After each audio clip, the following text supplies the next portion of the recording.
You've been told this your whole life. If you want to lose belly fat, just do more cardio. Run longer. Sweat harder.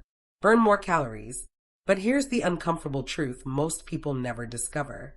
Two people can do the same cardio, burn the same calories, and one loses belly fat while the other stays exactly the same. Same treadmill, same time, very different results. So the question isn't, does cardio work? The real question is, when does cardio help and when does it quietly sabotage fat loss? Because in the last decade, exercise science has tested almost every popular cardio belief we still cling to, and many of them completely fall apart under real data. Today, we're not guessing. We're not motivating. We're testing.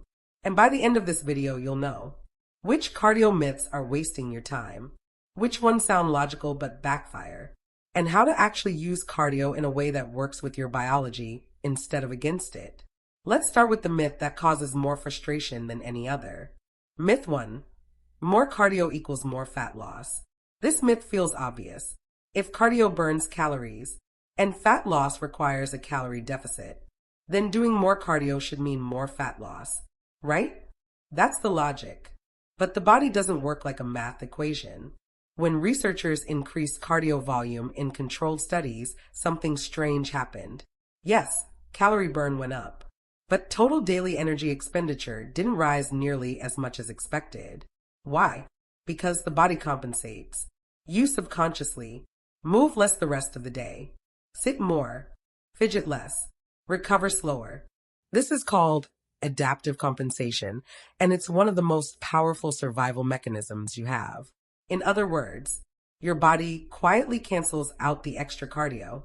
This is why people add more running but stop losing fat. Weight loss stalls even though workouts increase. Belly fat becomes the last place to change. Cardio didn't fail. Your strategy did. And this leads to the second myth, the one that keeps people trapped on treadmills for years. Myth 2. Fat burning zone is where fat loss happens. You've seen the chart. Low heart rate equals fat burning. High heart rate equals carb burning. So people slow down, stay comfortable, and think they're doing it right. But here's what the research actually shows. The percentage of fat burned during exercise does not determine body fat loss. What matters is total energy balance over time, hormonal response after the workout, how your body adapts in the hours after cardio ends. In fact, higher intensity cardio often burns less fat during the workout, yet leads to greater fat loss afterward. Why? Because it improves insulin sensitivity, increases post-exercise oxygen consumption, signals muscle preservation instead of muscle loss. The fat-burning zone keeps you busy. It doesn't make you lean. And this misunderstanding feeds directly into the next myth. Myth 3. Fast cardio is better than walking. This one shocks people because walking looks too easy, too slow, too simple. But when scientists compared walking to traditional cardio, something unexpected showed up. Walking causes almost zero recovery debt, doesn't spike hunger hormones, doesn't increase cortisol aggressively, doesn't interfere with strength training, which means you can do a lot of it without triggering compensation. That's why people who walk daily often lose fat without trying. Their belly fat reduces steadily, not dramatically, and the weight stays off longer. Walking isn't weak cardio. It's non-disruptive cardio. And once you understand that, a bigger myth collapses. Myth 4. Cardio is the best tool for belly fat. This is the most dangerous belief of all, because belly fat isn't just stored energy. It's hormonally protected. High cortisol, insulin resistance, poor sleep. Your body will defend belly fat aggressively, no matter how much cardio you do. This is why people lose weight everywhere except the stomach, get smaller arms and legs, but keep a soft midsection, feel exhausted yet unchanged. The belly responds last, and only when the internal environment is right. Cardio alone doesn't fix that environment. And that brings us to the final myth, the one almost nobody talks about. Myth 5. If cardio stops working, you need more discipline. This is where people burn out. They think the plateau means they're lazy. They're not pushing hard enough. They need to suffer more. But plateaus aren't discipline problems. They're adaptation signals. Your body has learned the stress, and now it's conserving energy. The solution isn't more punishment. It's smarter structure. The problem was never cardio. Before we go any further, this needs to be clear. Cardio is not bad. Running is not useless. Sweating is not a mistake. The problem is how cardio has been framed. For decades, people were taught to treat cardio like a punishment. Eat badly, run it off.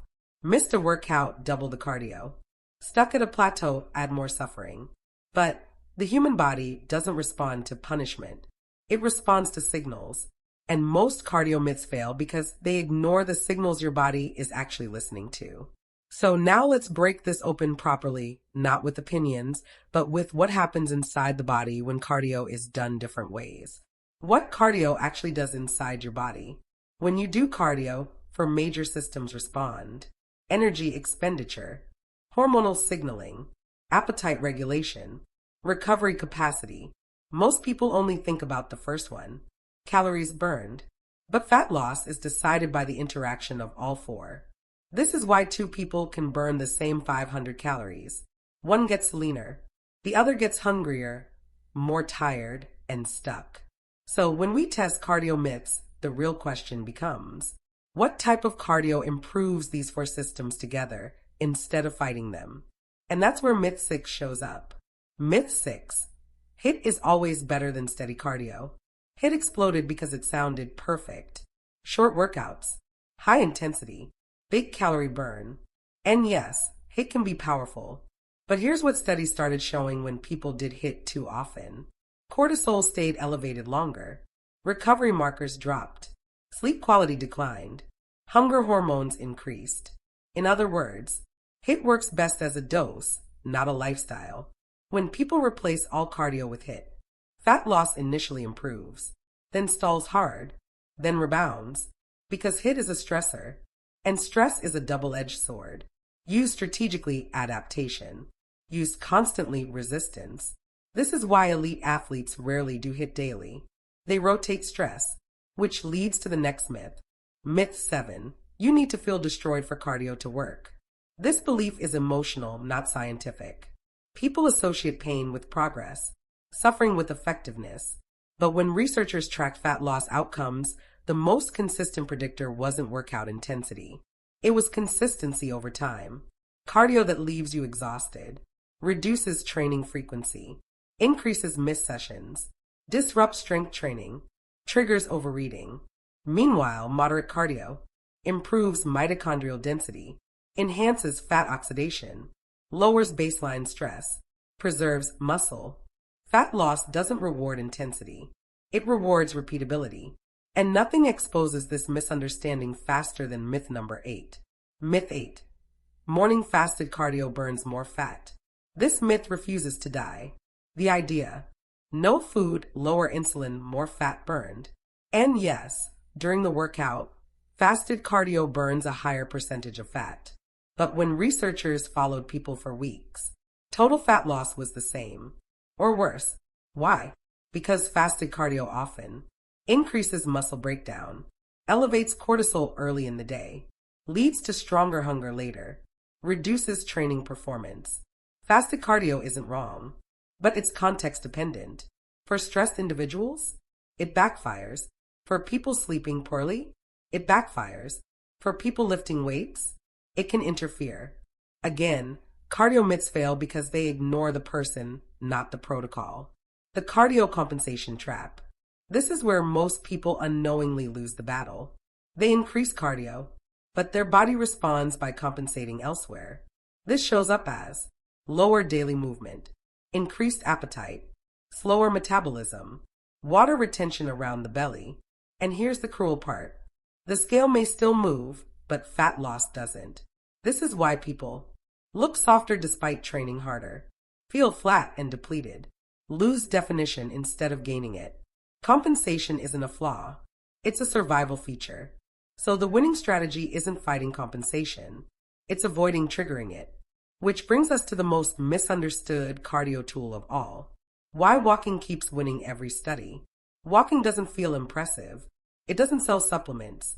It doesn't create dramatic before-after photos, but walking keeps outperforming expectations.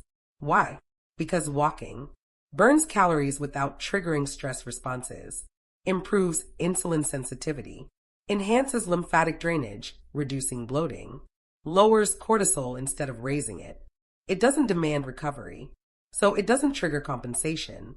This is why populations with high daily step counts stay leaner without formal exercise, maintain lower waist circumferences, regain less weight over time.